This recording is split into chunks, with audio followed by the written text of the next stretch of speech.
mécanique, ben, ça a des règles très strictes. On pose des fondations, on monte des murs bien droits et on ajoute un toit. C'est ça, c'est très prévisible, très carré. Ouais, voilà. Mais quand on observe la manière dont la société construit l'identité féminine, on exige soudainement une façade parfaite tout en cachant le poids vraiment colossal des fondations dans l'obscurité. Et c'est exactement ce qu'on va aborder aujourd'hui. On plonge dans un manuscrit hyper singulier. C'est un texte hybride, un peu entre essai et poésie, qui essaye de redessiner tous ces plans architecturaux, on va dire. Grave.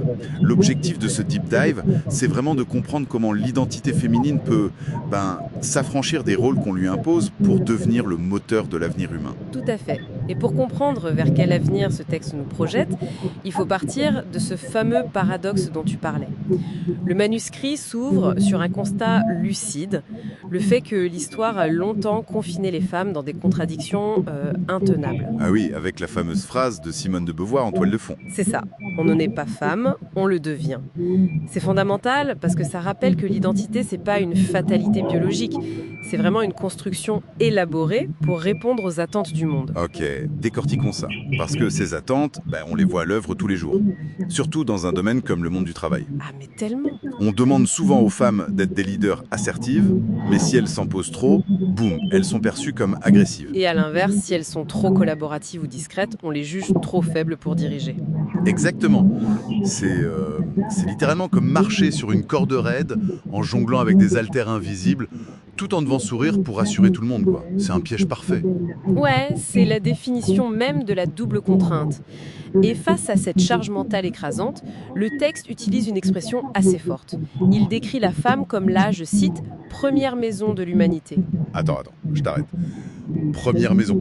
Ça sonne quand même terriblement comme le gros cliché patriarcal de la femme confinée à la cuisine, non? En quoi c'est censé être émancipateur? C'est vrai que ça peut donner cette impression, mais c'est une excellente remarque car l'auteur retourne complètement le stigmate. Le texte ne parle pas du tout de travail domestique. Ah ouais. De quoi ça parle du coup? Eh bien, il fait référence à la genèse, à l'utérus, mais surtout à cette capacité métaphorique d'abriter l'altérité. Cette résilience silencieuse, tu vois. D'accord, donc la capacité de porter l'invisible pour faire grandir l'autre. Voilà. Le manuscrit soutient que porter un édifice entier depuis l'ombre, c'est une preuve de puissance structurelle et pas du tout une soumission ou une faiblesse. C'est l'infrastructure même de la survie humaine. Ok, je capte mieux la mécanique. C'est une force porteuse. Mais alors, une fois qu'on a pris conscience de cette force, comment on sort de la fameuse corde raide sans tout faire exploser? Par une méthode assez inattendue qu'il appelle la philittérature. La philittérature, joli mot valise. Ouais, c'est la fusion entre la froideur rigoureuse du concept philosophique et la chaleur de l'émotion littéraire. Le mécanisme est redoutablement efficace. Parce que la philosophie, toute seule, c'est trop aride pour décrire la douleur de la corde raide, c'est ça? Exactement. Et d'un autre côté, la littérature pure risque d'être balayée par la société comme étant genre trop émotive. Donc en combinant les deux, la philittérature permet d'utiliser la poésie pour faire passer une théorie politique implacable. C'est un langage qui oblige le monde à écouter, ce qui nous amène, je crois, à leur conception assez radicale du silence. Tout à fait.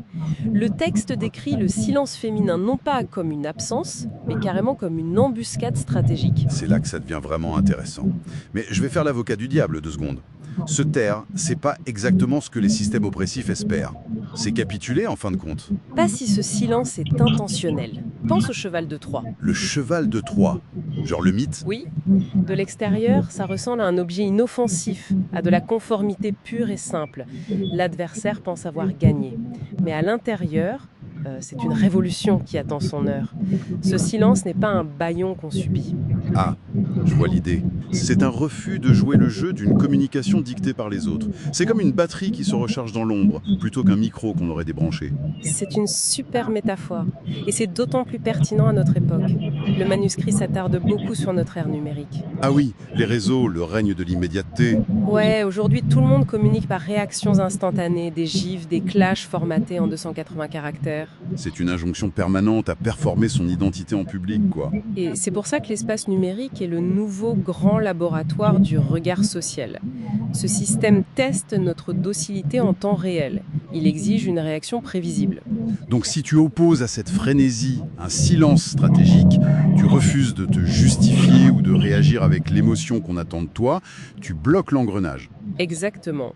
Et qu'est-ce qui se passe alors? Le système te colle l'étiquette d'être quelqu'un d'anormal. Parce qu'une variable qu'on ne peut pas anticiper, ça effraie le système. Revendiquer cette anormalité devient donc un acte de sabotage pacifique, une façon de refuser le moule. Voilà. Et si l'on relie ça à une perspective plus large, l'histoire démontre que tout progrès humain naît de ce que la société juge d'abord anormal. Alors qu'est-ce que tout ça signifie au final? Ça signifie que la femme n'est plus cette simple note de bas de page qui maintient les murs dans l'ombre. Elle devient le laboratoire vivant de la liberté humaine. C'est puissant. Et ça m'amène à une dernière pensée vertigineuse posée par le manuscrit pour clôturer ce deep dive. Pourquoi le monde craint-il encore la pleine lumière des femmes? Je t'écoute. Lance-nous ça. Imaginons un instant que notre société accepte enfin de marcher avec elle à la même hauteur, et non plus devant ou derrière. Comment nos définitions mêmes du pouvoir, de l'autorité et du succès s'en trouveraient-elles intégralement bouleversées dès demain?